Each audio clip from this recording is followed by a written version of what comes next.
Anak yatim yang tadi hartanya dibawa oleh si paman untuk menjadi modal. Ternyata ketika dilihat silsilah ahli warisnya, cuman tersisa si anak yatim ini satu-satunya ahli waris dari paman tadi. Perhatikan bagaimana kemudian Allah mengatur harta si anak ini selama 15 tahun dikelola oleh pamannya. Walaupun dia terasa sakit, kurang menyenangkan perlakuan dan sebagainya, tapi perhatikan cara Allah untuk mengembalikan seluruh harta-harta yang...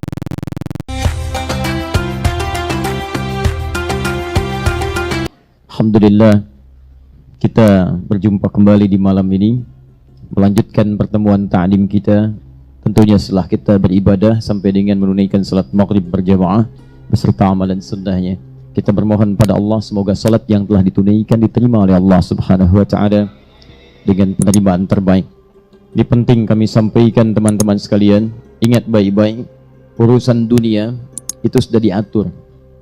Akhirat kita itu yang belum jelas. Kami beberapa waktu yang lalu menerima berita postingan dari saudara kami di Kairo di Mesir, menyampaikan sebuah kisah yang sangat indah.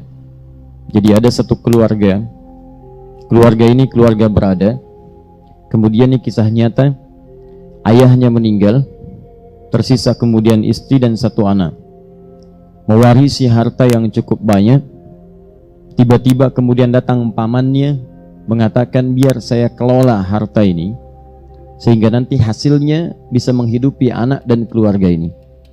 Maka dengan penuh kepercayaan diserahkan hartanya, diundang notaris untuk menyaksikan, dicatat skala legal, dokumennya didokumentasikan.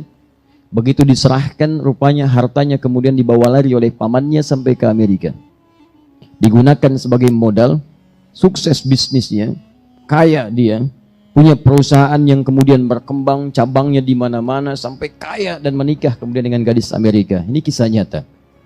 Lahir anak-anaknya, sampai ia kemudian pulang ke tempat asalnya, bahkan membuka cabang dari perusahaannya. Yang paling miris, ibu dan anak tadi, anak yang berkembang yatim ini, kemudian tergadaikan hartanya oleh pamannya. Nyata kisah ini. Tiba-tiba ingin melamar pekerjaan di tempat pekerjaan pamannya, datang ke rumahnya sampai diusir oleh pamannya. Kamu jangan ada di sini, pergi dari sini. Baik. Apa yang terjadi? Setelah kemudian dia siapkan tempat tinggal yang cukup mewah, ia akan bawa keluarganya dari Amerika, istrinya dan anak-anaknya kemudian untuk datang ke tempat ia kemudian di situ telah bangunkan satu rumah yang sangat indah.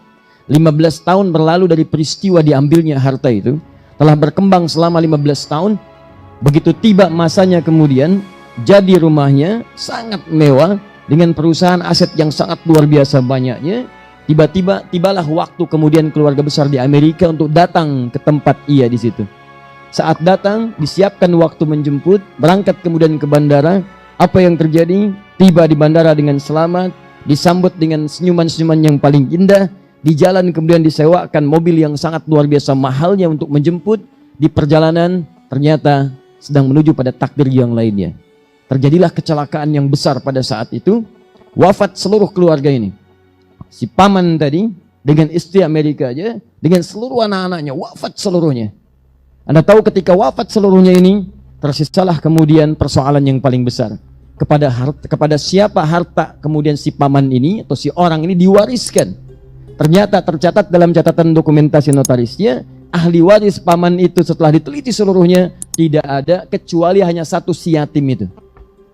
Anak yatim yang tadi hartanya dibawa oleh si paman untuk menjadi modal. Ternyata ketika dilihat silsilah ahli warisnya, cuman tersisa si anak yatim ini satu-satunya ahli waris dari paman tadi. Perhatikan bagaimana kemudian Allah mengatur harta si anak ini selama 15 tahun dikelola oleh pamannya. Walaupun dia terasa sakit, kurang menyenangkan perlakuan dan sebagainya, tapi perhatikan cara Allah untuk mengembalikan seluruh harta-harta yang menjadi miliknya. Dan kematian, rezeki terpenuhi, baru datang ajal.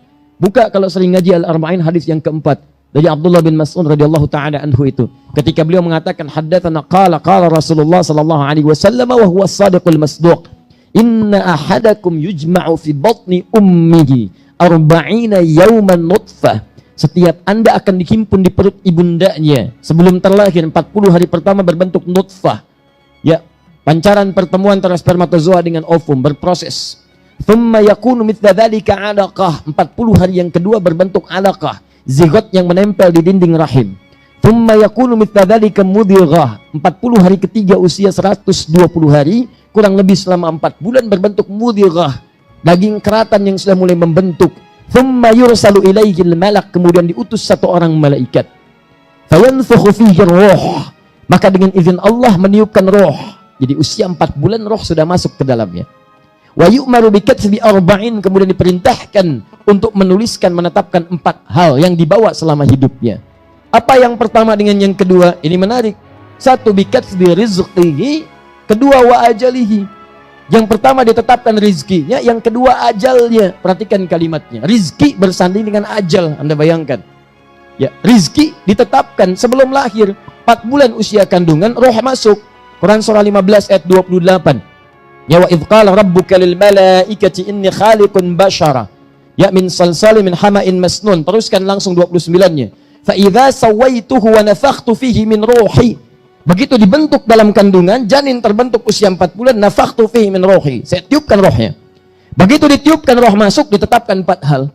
Pertama adalah rizkinya. Rizki ditetapkan. Rizki, Masya Allah. Tuh.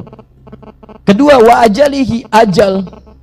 Ingat, ajal bukan umur. Beda antara ajal dengan umur. Ajal batas akhir usia kehidupan seseorang. Batas akhir usia hidup. Ya, Quran surah ke-7 ayat 34. Walikulli ummatin ajal.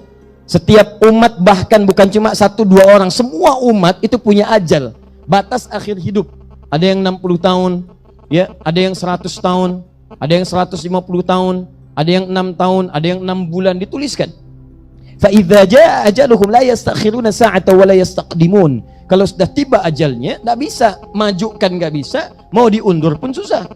Di orang yang bunuh diri itu cuma buang-buang energi, enggak ada kerjaan, ntar juga meninggal. Ya. Enggak bunuh diri pun wafat juga, ngapain bunuh diri? Jadi kalau sudah tiba ajal, meninggal. Mau minum baygon sampai dengan 1 truk, kalau belum tiba ajal enggak akan meninggal. Jangan melakukan sesuatu yang sudah pasti. Mengerjakan sesuatu yang pasti itu artinya dituntut. Tapi mohon maaf, memikirkan sesuatu yang sudah diatur itu kurang kerjaan. Sama dengan mencela yang sudah tercela, buang-buang energi. Pengen dipuji pada yang tidak layak, itu terlampau GR. Nah, kembalikan ke sini.